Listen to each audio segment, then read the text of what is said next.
Hello दोस्तों, कैसे हैं आप सब लोग। मेरा नाम है अमल और आप देख रहे हैं निवेश की बात यूट्यूब चैनल। आज के इस वीडियो में हम लोग बात करने वाले हैं सुज़लोन एनर्जी लिमिटेड के बारे में। तो चलिए शुरू करते हैं, but first learn then earn. साल 1995 में गुजराती बिजनेसमैन मिस्टर तुलसी तांती जी ने अपने टेक्सटाइल बिजनेस में अपने बिजनेस के एक्सपेंसेस को कम करने के लिए 2 विंड टर्बाइन्स इंस्टॉल किए थे। वहीं से स्टार्ट हुआ सुज़लोन का जर्नी। साल 1996 से 2000 साल में जर्मन मैन्युफैक्चरर सडविंड एनर्जी के साथ पार्टनरशिप किया विंड टर्बाइन टेक्नोलॉजी को डेवलप करने के लिए। पहली बार 0.27 मेगावाट टर्बाइन मैन्युफैक्चर किया और साल 2000 में टाटा निष्कल्प इन्वेस्टमेंट के लिए भी पहली बार 1 मेगावाट टर्बाइन बिल्ड किया कंपनी ने। साल 2001 से 2005 तक सुज़लोन मैन्युफैक्चरिंग स्टार्ट किया, ब्लेड्स, कंट्रोल सिस्टम और भी बहुत सारा चीज। और इसके साथ साथ कंपनी इंटरनेशनली एक्सपैंड किया और एंटर किया यूएसए, जर्मनी, चाइना, ऑस्ट्रेलिया और डेनमार्क जैसे बड़े बड़े देशों में बिजनेस के लिए। साल 2005 में सुज़लोन कंपनी का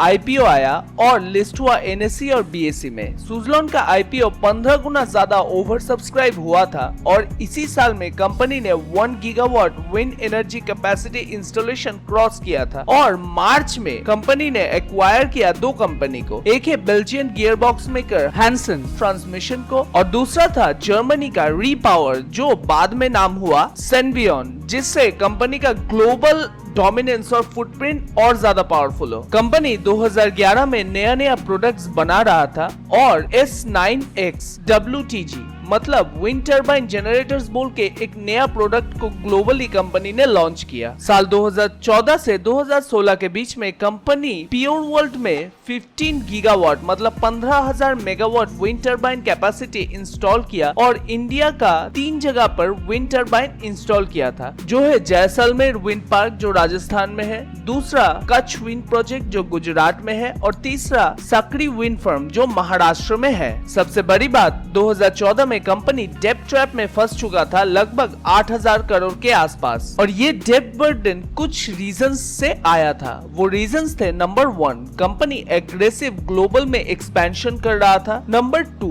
कंपनी हेवी इन्वेस्टमेंट कर रहा था और रिसर्च एंड डेवलपमेंट और मैन्युफैक्चरिंग में काफी इन्वेस्ट कर रहा था, नंबर 3 कस्टमर से पेमेंट मिलने का जो टाइम था वो बहुत ही लेट हो रहा था और फाइनली 2008 में जब ग्लोबल फाइनेंशियल क्राइसिस आया था तब रिन्यूएबल एनर्जी प्रोजेक्ट्स बहुत ज्यादा हर्ट हुए थे फाइनेंशियल जगह से। साल 2016 में कंपनी मध्य प्रदेश के बाधनवर में एक जगह पे प्लांट स्थापना किया, जहां का उद्घाटन किया था उस टाइम के चीफ मिनिस्टर शिवराज सिंह चौहान जी ने। यहाँ पे सुज़लोन S111 का ब्लेड मैन्युफैक्चरिंग फैसिलिटी बनाया गया था। उसके बाद 2017 में कंपनी इंडिया में 11 गीगावाट कैपेसिटी इंस्टॉल किया और अपना जर्नी का 20 साल कंप्लीट किया कंपनी ने। साल 2018 में कंपनी ने 1779 megawatt capacity wind power install किया और 100% ग्रोथ फाइनेंशियल ईयर 2016 में दिखाया और इंट्रोड्यूस किया S128 बोल के एक लार्जेस्ट WTG मतलब विंड टर्बाइन जनरेटर को कंपनी से। और इसी साल एक नया क्लेवर ट्रांसपोर्ट मेथड कंपनी ने क्रिएट किया, जिससे बड़े बड़े टर्बाइन कंपोनेंट्स और ब्लेड्स को एक जगह से दूसरे जगह ले जा पाए कंपनी। साल 2019 से 2020 में इन सालों में दमन बोल के एक सुज़लोन का मैन्युफैक्चरिंग प्लांट को अवार्ड मिला था। साल 2021 में कंपनी डेब्ट रिस्ट्रक्चर करके इम्प्रूव किया अपने कैश फ्लो को और कंपनी ने मेंटेन रखा हाई टर्बाइन अवेलेबिलिटी को कोविड पैंडेमिक के टाइम में भी। साल 2022 में कंपनी ने 1200 करोड़ का राइट्स इशू किया था, मतलब कंपनी न्यू शेयर ऑफर किया अपने एग्जिस्टिंग शेयर होल्डर्स को, वो भी डिस्काउंट में। और ये चीज कंपनी को मिला एज इक्विटी कैपिटल के हिसाब से, जिससे कंपनी ने डेब्ट क्लीन किया, थोड़ा बहुत केपेक्स किया मतलब कैपिटल एक्सपेंडिचर जो कंपनी अपने एक्सपेंशन के लिए यूज करता है। साल 2023 से 2024 में कंपनी ने अचीव किया 20 गीगावाट इंस्टॉलेशन ग्लोबली। उसके बाद से कंपनी पूरा डेब्ट फ्री कंपनी बन गया और इसी साल कंपनी को एनर्जी ऑफ द ईयर का अवार्ड भी मिला था।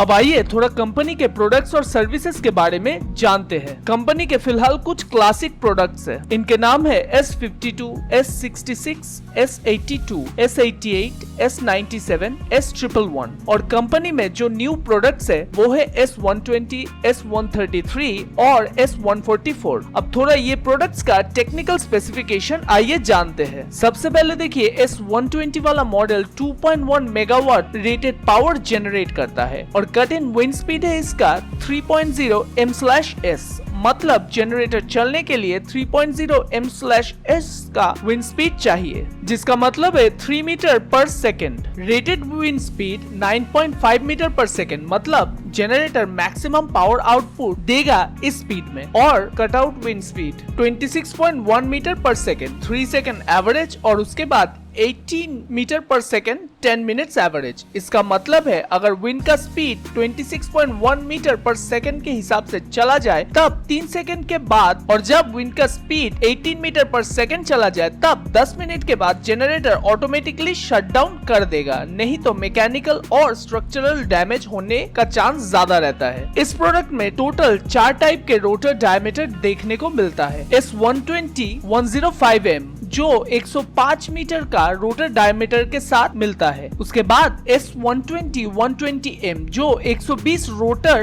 डायमीटर के साथ मिलता है और उसके बाद आता है S120 140M जो 140 के रोटर डायमीटर का होता है और इसके साथ साथ hybrid concrete tower with tubular steel portion और इंटीग्रेटेड ट्रांजिशन फ्लैंज भी मिलता है। और लास्ट है S120 140M। ये एकदम पहला मॉडल है जिसके कुछ पार्ट्स अभी भी सेम है, लेकिन इसमें hybrid lattice tower with tubular steel portion और इंटीग्रेटेड यूनिक ट्रांजिशन पीस अभी मिलता है। और ये S120 के 4 मॉडल में सब में 50 हर्ट्ज फ्रीक्वेंसी वाला स्लिप रिंग एसिंक्रोनस जनरेटर मिलता है। और टावर के बारे में तो मैं पहले ही बोल चुका हूँ। और ये मॉडल अब सुजलॉन का सुजलॉन SB59 वाला ब्लेड लगता है। अब S133 मॉडल में रेटेड पावर है 2.6 मेगावाट से 3 मेगावाट तक। कट इन विंड स्पीड है 3 मीटर पर सेकेंड और रेटेड विंड स्पीड है 9.5 से 10 मीटर पर second. Cut out wind speed है 20 मीटर पर सेकेंड। ये S133 मॉडल का सिर्फ रोटर डायमीटर 133 होता है, लेकिन ये मॉडल में थोड़ा डिफरेंट टाइप का जनरेटर आता है जो है 50 हर्ट्ज फ्रीक्वेंसी वाला प्रूवन DFIG टेक्नोलॉजी वाटर और एयर कूल जनरेटर। ये S133 मॉडल में जो टावर आता है वो up to 160 metre type modular hybrid lattice tower है और इसमें सुजलॉन का सुजलॉन SB65 वाला ब्लेड आता है। अब आइए S144 मॉडल का टेक्निकल स्पेसिफिकेशन भी देखते हैं। ये मॉडल में रेटेड पावर है 3 मेगावाट का, मतलब अगर विंड का स्पीड 9.2 मीटर पर सेकेंड होगा तो ये टरबाइन से 3 मेगावाट का पावर मिल सकता है। ये मॉडल का कट इन विंड स्पीड है 3 मीटर पर सेकेंड, मतलब टरबाइन को ये मिनिमम विंड स्पीड चाहिए, उसके बाद ही इलेक्ट्रिसिटी जनरेट कर पाएगा। और रेटेड विंड स्पीड है 9.2 मीटर पर सेकेंड और कट आउट विंड स्पीड है 18 मीटर पर सेकेंड। ये विंड स्पीड के ऊपर जनरेटर शट डाउन कर देगा खुद को ऑटोमेटिकली। इस मॉडल में ओनली 144 मीटर का रोटर डायमीटर है। इसमें भी S133 मॉडल जैसा सेम प्रूवन DFIG टेक्नोलॉजी वाला वाटर एयर कूल जनरेटर मिलता है और ये मॉडल में S133 जैसा अप टू 160 मीटर वाला मॉड्यूलर हाइब्रिड लैटिस टावर मिलता है, लेकिन इसमें जो ब्लेड लगता है वो है सुजलॉन SB70। कंपनी का प्रोडक्ट्स तो देख लिया आप लोगों ने, अब थोड़ा कंपनी के सर्विसेज के बारे में पता करते हैं। नंबर 1, कंपनी अपने प्रोडक्ट्स इंस्टॉल के बाद ऑपरेशंस, मेंटेनेंस और सर्विसेज करता है। उसके बाद नंबर 2, कंपनी अपने प्रोडक्ट्स का ऑप्टिमाइजेशन और डिजिटलाइजेशन करता है। Number 3, value added services and product जिसमें क्विक क्लाइंबिंग असिस्टेंस देता है और इसके साथ साथ कुछ एक्स्ट्रा फीचर्स भी प्रोवाइड करता है। और लास्ट में मल्टी ब्रांड और O&M सर्विसेज प्रोवाइड करता है। अच्छा, अब थोड़ा देखते हैं सुजलॉन एक्चुअली काम कैसे करता है, यानी कि कंपनी का बिजनेस मॉडल कैसा है। सबसे पहला यानी कि नंबर 1 है विंड असेसमेंट सर्वे। मतलब ये स्टेप में कंपनी मेजर और एनालाइज करता है विंड कलेक्शन को और उसके बाद 1 से 3 साल का विंड और डायरेक्शनल डेटा कलेक्ट करके एनर्जी यील्ड एस्टिमेशन निकाल लेता है। नंबर 2 है लैंड एक्विजिशन, मतलब कंपनी विजिट करता है साइट पे और विंड एनर्जी प्रोजेक्ट्स के लिए लैंड एक्विजिशन करता है। नंबर 3 साइट इंफ्रास्ट्रक्चर डेवलपमेंट, मतलब लैंड एक्विजिशन के बाद कंपनी स्टार्ट करता है इंफ्रास्ट्रक्चर बिल्ड करने के लिए। Number 4 procurement, manufacturing, production and logistic, मतलब कंपनी प्रोडक्ट्स बनाने के लिए जो पार्ट्स इक्विपमेंट लगता है उसको प्रोक्योर करता है, उसके बाद मैन्युफैक्चरिंग करता है और फाइनली लॉजिस्टिक के द्वारा साइट पे प्रोडक्ट्स को भेजता है। नंबर 5 इरेक्शन ऑफ WTG, मतलब विंड टर्बाइन जनरेटर प्रोजेक्ट्स को साइट ले जाके इंस्टॉलेशन करना और उसके साथ साथ टावर इरेक्शन और रोटर असेंबली भी होता है इस प्रोसेस में। नंबर 6 है कमीशनिंग, मतलब ये फेज में इंस्टॉल किया हुआ विंड टर्बाइन का safety check, system check, grid synchronisation और ट्रायल रन्स के बाद ऑफिशियली ऑपरेशन में डाला जाता है इन चीजों को। और फाइनली नंबर 7 है हैंडओवर और टेक ओवर ऑपरेशन, मतलब ये फेज में इंटायर विंड फर्म को ट्रांसफर किया जाता है प्रोजेक्ट एग्जीक्यूशन टीम या फिर कॉन्ट्रैक्टर या फिर उसके ओनर को। अब आइए कंपनी के क्लाइंट लिस्ट को अच्छे से देख लेते हैं, जैसे कि ACC, Adani, Aditya Birla group, Ampin energy, Bajaj, Hindustan petroleum, green power, GAIL, ITC, Jindal renewables, NTPC, ONGC, Reliance, Tata, Torrent power और भी बहुत सारे कंपनीज इनके साथ जुड़े हुए हैं। इंडिया का एनर्जी ट्रांजिशन बूस्ट कुछ ऐसा हो रहा है विंड और सोलर इंस्टॉलेशन में। इंडिया का टोटल कैपेसिटी है जून 2025 में 485 गीगावाट का, जिनमें से फॉसिल फ्यूल से आता है 50%, विंड से आता है 11%, हाइड्रो से आता है 11% और सोलर से आता है 24%। लेकिन 2030 तक ये इंक्रीज होके होगा 777 गीगावाट, फॉसिल फ्यूल से 35%, विंड से 13%, सोलर से 38% और हाइड्रो से आएगा 10% के आसपास। और 2047 तक ये प्रेडिक्ट किया जा रहा है कि टोटल कैपेसिटी होगा 2100 गीगावाट का, जिनमें से फॉसिल फ्यूल और हाइड्रो से आएगा 24% का, उसके बाद विंड से आएगा 19% का, बाकी सोलर एनर्जी से आएगा 57% का एनर्जी। मतलब इंडिया रिन्यूएबल एनर्जी को बहुत ही इंपॉर्टेंस दे रहा है और देना भी चाहिए, क्योंकि इससे एनवायरनमेंट अच्छा रहेगा। अच्छा, इंडिया का विंडी स्टेट, मतलब जहाँ जहाँ company wind energy turbine install कर चुका है वो है राजस्थान, यहाँ पर 2.3 गीगावाट का इंस्टॉलेशन कर चुका है। गुजरात, यहाँ पे 4.3 गीगावाट का इंस्टॉलेशन कर चुका है कंपनी। महाराष्ट्र, यहाँ पे 2.2 गीगावाट का इंस्टॉलेशन कर चुका है। कर्नाटका, यहाँ पे 1.3 गीगावाट का इंस्टॉलेशन कर चुका है। केरला पे हुआ है सिर्फ 0.03 गीगावाट का इंस्टॉलेशन। मध्य प्रदेश पे हुआ है 0.5 गीगावाट का इंस्टॉलेशन। तेलंगाना में हुआ है 0.01 गीगावाट का इंस्टॉलेशन। आंध्र प्रदेश में हुआ है 1.6 गीगावाट का इंस्टॉलेशन और फाइनली तमिलनाडु, यहाँ पे हुआ है 2.8 गीगावाट का इंस्टॉलेशन।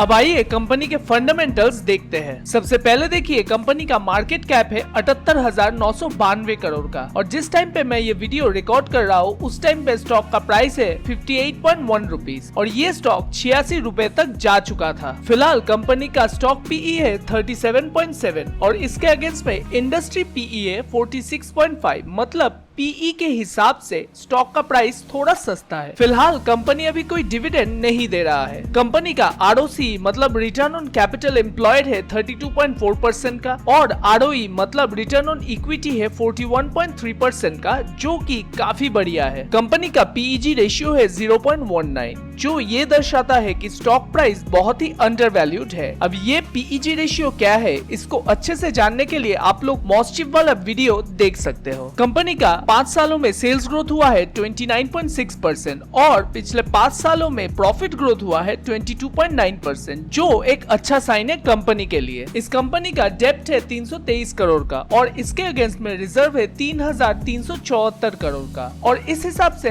अभी हम लोग कंपनी को डेब्ट फ्री कंपनी मान सकते हैं। कंपनी का नेट ब्लॉक है 1780 करोड़ का और अगर डिटेल में जानना है ये नेट ब्लॉक क्या होता है तो उसको जानने के लिए आप लोग कोर डिजिटल लिमिटेड कंपनी का एनालिसिस देख सकते हो। कंपनी का डेब्ट टू इक्विटी है 0.05, जो बहुत ही अच्छा है। कंपनी का प्लेज परसेंटेज 0 है, जो अच्छा है। बेसिकली 5% से नीचे प्लेजिंग में ठीक ठाक मैं मानता हूँ। आपको क्या लगता है कमेंट सेक्शन में मुझे जरूर बताइएगा। कंपनी का पियोत्रोस्की स्कोर है 5, मतलब ये एक एवरेज नंबर है, मतलब कंपनी का फंडामेंटल स्कोर एवरेज है। इस पियोत्रोस्की स्कोर के बारे में जानने के लिए मॉस्टिफ वाला वीडियो जरूर देखिए। अब थोड़ा कंपनी के क्वार्टरली रिजल्ट्स आइए देखते हैं। कंपनी का सेल्स धीरे धीरे हर साल इंक्रीज हो रहा है और अगर आप लोग गौर से देखेंगे तो दिखेगा एक पैटर्न है। जैसे हर मार्च के क्वार्टर कंपनी सेल्स करता है अच्छा। पूरे 2022 में सिर्फ मार्च 2023 को देखेंगे कंपनी ने अच्छा सेल्स किया है। वैसे ही मार्च 2024 और मार्च 2025 में सेल्स सबसे ज्यादा हुआ है। इसका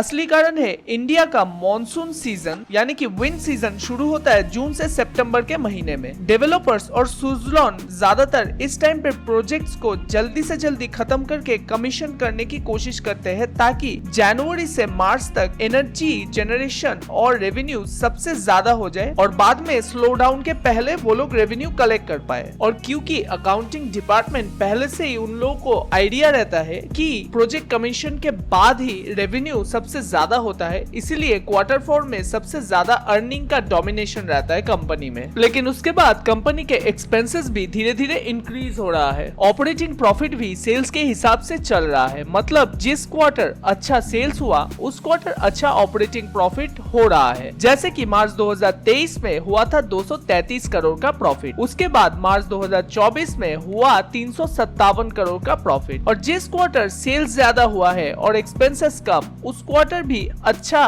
किया है कंपनी ने। जैसे कि जून 2024 में 370 करोड़ का प्रॉफिट करके दिखाया था, लेकिन मार्च 2025 से जून 2025 में उतना अच्छा परफॉर्मेंस नहीं दिखाया है कंपनी ने। देखते हैं आने वाले सितंबर के क्वार्टर कैसा परफॉर्मेंस करता है कंपनी। मुझे लगता है अच्छा नहीं होगा। आपको क्या लगता है कमेंट सेक्शन में जरूर बताइएगा। अदर इनकम सेक्शन उतना नोटिसेबल नहीं है, लेकिन जून 2022 में आप लोगों को दिख रहा होगा कि अचानक 2472 करोड़ का एंट्री हुआ है। एक्चुअली कंपनी का बहुत डेप्स था, वही डेप्स को कंपनी ने कन्वर्ट करके इक्विटी बना दिया और उसको एज अ अदर इनकम बना दिया था। जून 2022 क्वार्टर में पीबीटी देख के खुश होने का उतना जरूरत है नहीं। इंटरेस्ट भी कंट्रोल में है। जून 2025 में थोड़ा इंक्रीज हुआ है बट ये नेग्लिजिबल है और डिप्रिसिएशन भी कंट्रोल में है। नेट प्रॉफिट भी इंक्रीज हो रहा है हर साल, लेकिन मार्च 2025 में अचानक एक स्पाइक हो गया जो था 1181 करोड़ का। ये एक्चुअली साल 2025 में कंपनी ने 600 करोड़ का टैक्स गेन किया था जो डिफर्ड टैक्स एसेट से आया है और पीबीटी मतलब प्रॉफिट बिफोर टैक्स हुआ था 516 करोड़ का और इसके साथ इंटरेस्ट इनकम और अकाउंटिंग एडजस्टमेंट मिला के हुआ था 1181 करोड़ का। डिफर्ड टैक्स के बारे में हम लोग दूसरे वीडियो में डिटेल में बात करेंगे। अब आइए कंपनी का थोड़ा एनुअल रिजल्ट्स देखते हैं। कंपनी का एनुअल सेल्स इंक्रीज हो रहा है लेकिन कंसिस्टेंटली इंक्रीज नहीं हो रहा है। लेकिन मार्च 2020 से कंपनी सेल्स ग्रोथ अच्छा है। मार्च 2020 में हुआ था 2973 करोड़ का सेल्स। उसके बाद मार्च 2021 में हुआ है 3346 करोड़ का सेल्स। उसके बाद मार्च 2022 में हुआ है 6582 करोड़ का। उसके बाद मार्च 2023 में थोड़ा गिरा था परफॉर्मेंस 5971 करोड़ का। मार्च 2024 में हुआ है 6529 करोड़ का सेल्स। मार्च 2025 में कंपनी ताबड़तोड़ परफॉर्मेंस दिया है, वो भी 10,890 करोड़ का सेल्स करके। और टीटीएम यानी कि ट्रेलिंग टिल मंथ में किया है 12,000 करोड़ का सेल्स। एक्सपेंसेस भी सेल्स के साथ साथ इंक्रीज हो रहा है जिसका असर आपको ऑपरेटिंग प्रॉफिट पे साफ दिख रहा है। जहां मार्च 2020 में कंपनी लॉस में था लगभग 856 करोड़ का, उधर से कंपनी मार्च 2021 में 537 करोड़ का प्रॉफिट, मतलब कंपनी लॉस मेकिंग से प्रॉफिट मेकिंग बना मार्च 2020 से 21 के बीच में। उसके बाद से कंपनी प्रॉफिट हर साल अच्छा खासा इंक्रीज हो रहा है। मार्च 2021 से टीटीएम में प्रॉफिट ग्रोथ